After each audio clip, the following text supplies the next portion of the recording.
Hello and welcome to Awesome Day 2022.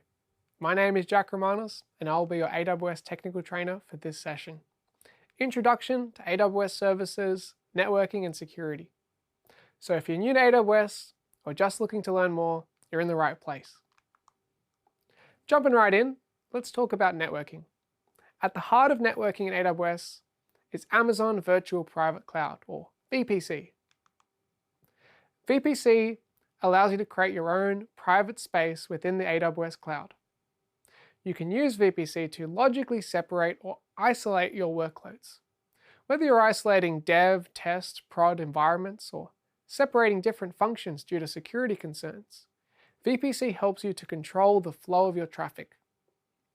VPC, like most other AWS services, is logically defined. Therefore, you can deploy as many VPCs as you need for your particular use case. It's not uncommon for larger, more complex environments to have hundreds of VPCs. Ultimately, it gives you control over the network access to your workloads, whether it be public access for those to the internet or private access to your on-premises or corporate environment. When deploying a VPC, we must allocate a range of IP addresses. We can then further partition the VPC into something called subnets. This allows us to break our VPC into segments, which we can use for high availability or security, or apply different controls. The example shown here has a public subnet, which can be accessed via the public internet. You might want to have a public-facing web application here, or maybe a bastion or jump host. We also have private subnets, which do not have direct public internet access. This means that they're protected from bad actors on the internet trying to compromise your application. VPC is what we call a regionally scoped service, meaning it sits across all availability zones within the region. Subnets are availability zone scoped, meaning they sit in an individual availability zone. However, you can have multiple subnets in different AZs in a single VPC. You can have multiple VPCs in the same region or different regions for that matter. However, you cannot have a single VPC span across multiple regions. Amazon VPC also offers connectivity over VPN and another service called Direct Connect, which allows you to connect your VPC to your data center, offices, or other customer locations in a secure manner. In addition to these hybrid connectivity options, VPCs can be connected to each other, and these VPC connections can span multiple regions. So we have the ability to peer VPCs together to expand our environment if necessary. When we want to control connectivity between these different resources in our VPC, we can configure the routing options on our VPC as needed. The use of route tables, network interfaces, and interface endpoints, for example, give us complete control over the security configuration and connectivity of the resources in our VPC. So now that we know more about subnets, let's talk about how we can take advantage of different VPC features to achieve a defense-in-depth approach. When we design our infrastructure, we can achieve defense in depth. What this means is we have multiple layers of protection across the configuration of your VPC. Firstly, we have route tables. One way to protect your workloads is to not allow public internet access or restrict to outbound requests only. Secondly, surrounding the subnets, we have network access control lists. These are stateless packet filters that wrap around the subnet and determine whether traffic can enter or leave. These are good for providing explicit block rules to known problem areas or restrict specific protocols or ports. Next, wrapping around the Elastic Network Interface, a virtual network interface that allows the EC2 instance to connect to the network is a security group. The security group is a stateful packet filter that governs what traffic can enter and exit a specific instance. By default, all traffic inbound is blocked, whilst all traffic outbound is actually allowed. Lastly, on your EC2 instance itself, you can install your own firewall and protection software. In a small environment where you have a low number of instances, maybe 1 or 2 instances, then traffic distribution is not going to be a problem. But what happens when you want to scale that out?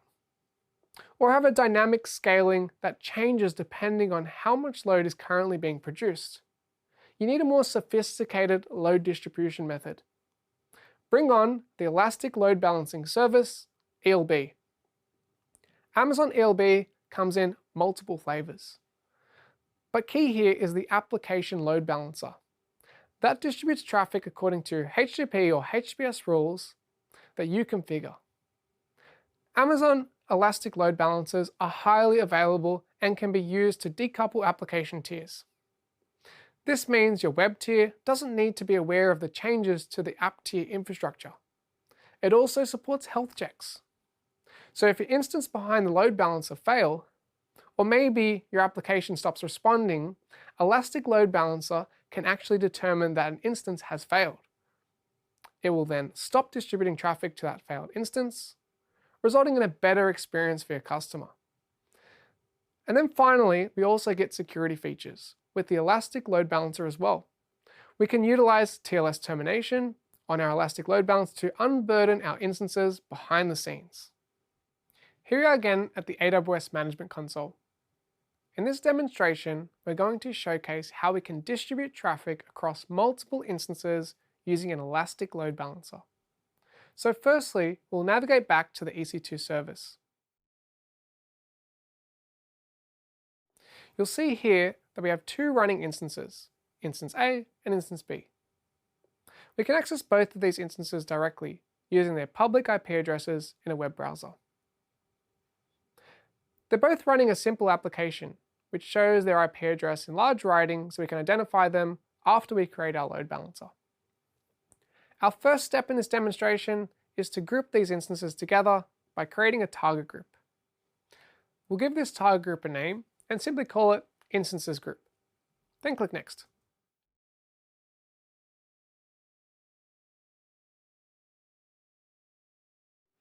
We'll then add both of these instances to our target group. Now that we have both instances added, we can then proceed to create our target group. Now that our target group is created, we can proceed to creating our load balancer to distribute traffic across the instances in our group. So we'll select load balancers, then create load balancer. We're going to choose an application load balancer to distribute our web traffic. We'll give this load balancer a name and just simply call it Jack's Elastic Load Balancer. We'll leave it as an internet facing and map the load balancer to distribute traffic across instances in all 3 availability zones in the region. We want to make this load balancer publicly accessible. So what I'll do is change the security group to one that allows inbound web traffic on port 80. Then I'll choose my target group so that any web traffic this load balancer receives on port 80 will be routed to the instances in the group. From here, I can then proceed to create my load balancer. It will take a moment for it to be provisioned, but once ready, I can access it using the DNS name of my new load balancer.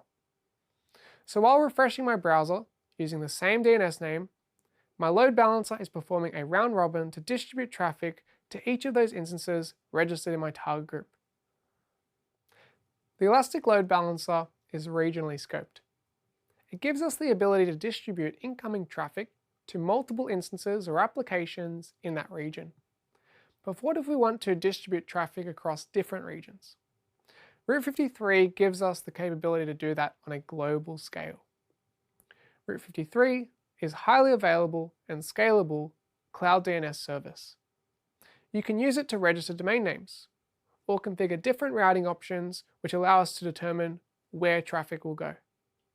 It provides tools for flexible, high performance, highly available architectures on AWS, and we have multiple routing options. Let's see how this works. In this example, we might have a client or an end user that is trying to connect to our application that is sitting within our VPC. The end user would navigate to our URL. Route 53 would be used to resolve that into an IP address, which then leads us, through our internet gateway, to our elastic load balancer, which distributes the incoming traffic to multiple EC2 instances, which could then respond back to the user. And we're doing all this within our VPC in the AWS cloud. We'll change direction now and talk about security. At AWS, cloud security is the highest priority. As an AWS customer, you'll benefit from a data center and network architecture that is built to meet the requirements of most security-sensitive organizations. The AWS infrastructure has been architected to be one of the most flexible and secure cloud computing environments available today. A key way to look at security at AWS, especially as a customer, is using this shared responsibility model. When you think about security in your on-premises environment, you need to manage everything. From physical security on the building, to physical security of the IT devices, through to environment controls, operating system, application, data, etc. This results in a lot of administrative overhead, without much benefit to your business. We've previously heard the term undifferentiated heavy lifting, which referred to running the physical components of the data center. When deploying resources on AWS, we learned that AWS took care of this undifferentiated heavy lifting. That is, we manage all the physical stuff for you. This means AWS has some responsibilities when keeping the cloud secure. On the flip side, AWS does not have access to your data. We also don't have access to resources you deploy. So there will be an element of responsibility that falls onto you as the customer. This is where the shared responsibility model kicks in. It details and highlights what AWS responsibilities and what is your responsibility. Let's look at two simple examples. Firstly, when using EC2, it is AWS's responsibility to provide physical, secure compute servers that are available to use. When you deploy an EC2 instance, it is your responsibility to apply ongoing operating system patches. It is AWS's responsibility to provide the ability to encrypt your EBS volumes. However, it is your responsibility to actually enable the encryption. We don't mandate how you must perform something. We provide you with the options, levers, and controls. In a separate example, let's look at S3. It's an AWS responsibility to provide a highly available and durable storage solution for you to use. It's also AWS's responsibility to provide a permission structure that restricts public access. It's your responsibility as the customer to determine what data resides in S3, whether it's encrypted or not, and which identities have access to it. In short, AWS is responsible to provide a robust and secure cloud framework, a framework that provides you, the customer, the ability to operate safely and securely. It's your responsibility to make use of those configuration options, those levers and controls, to appropriately decide which data can reside where, and then to make informed decisions on how you deploy your services. Every service falls into the shared responsibility model. Some services require more responsibility from you, the customer, while others require less.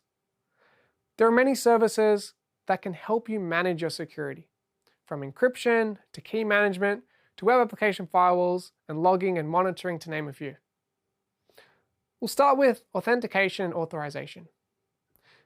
Being configured in a service called AWS Identity and Access Management, or IAM.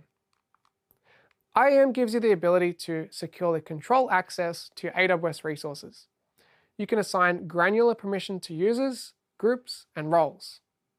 You can share temporary access across to your AWS account and also federate users in your corporate network or within an internet identity provider.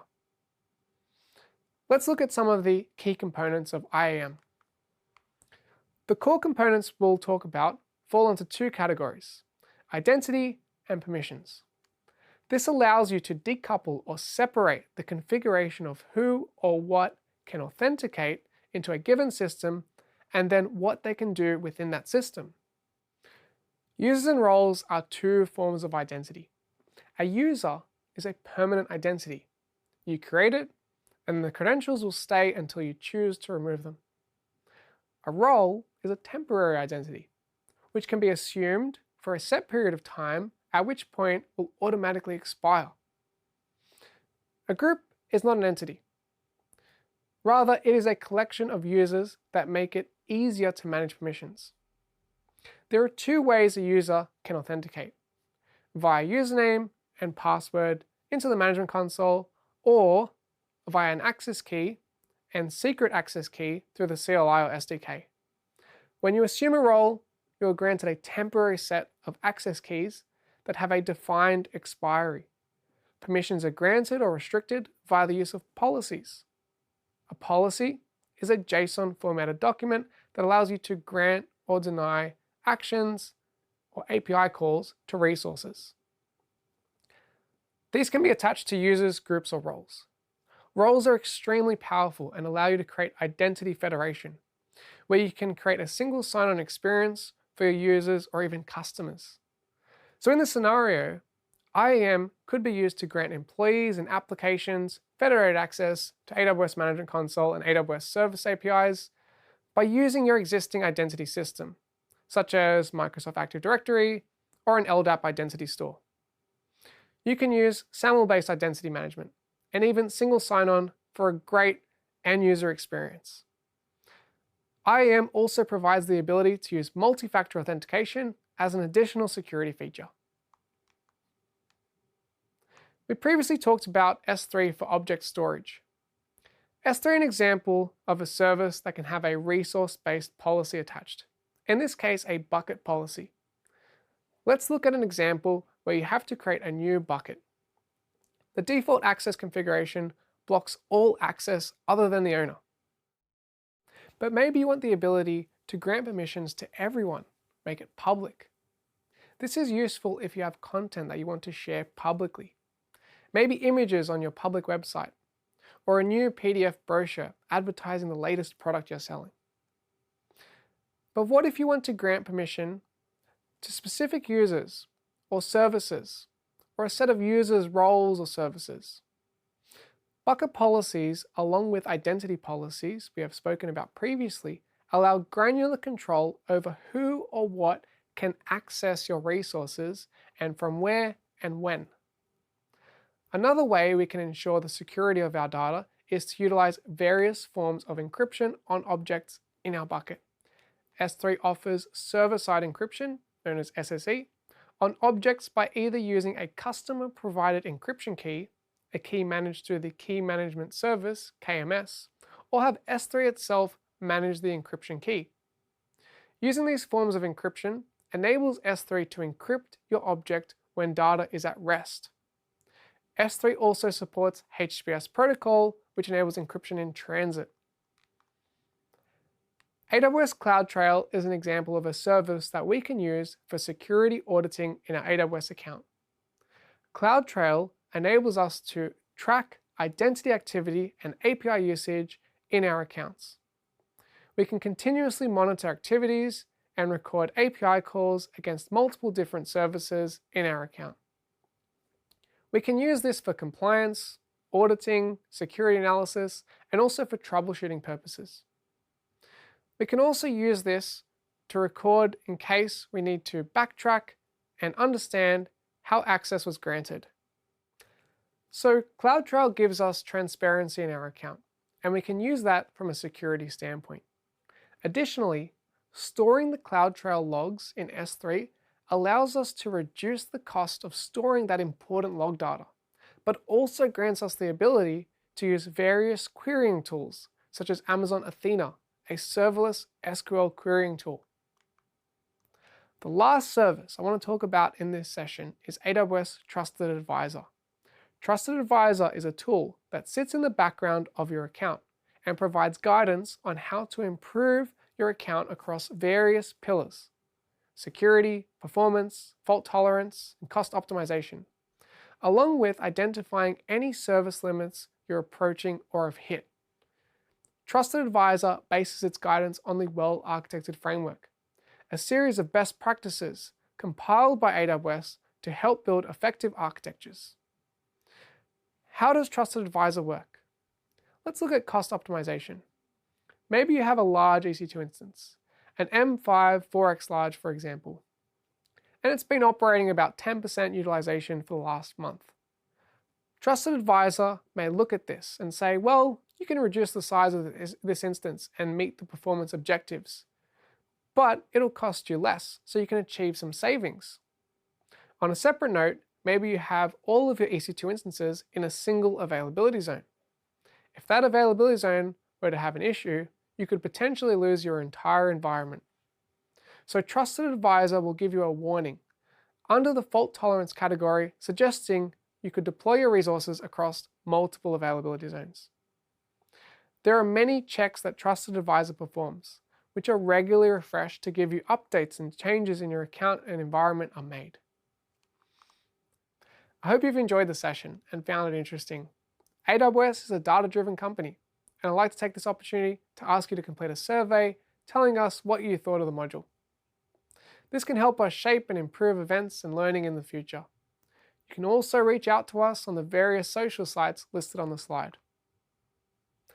Why not test your knowledge? Make sure you complete the knowledge check after the session to see how you're progressing. Thank you for attending this module. It's been a pleasure presenting to you. The final two modules will be presented by my colleague Kritika. Have an awesome day.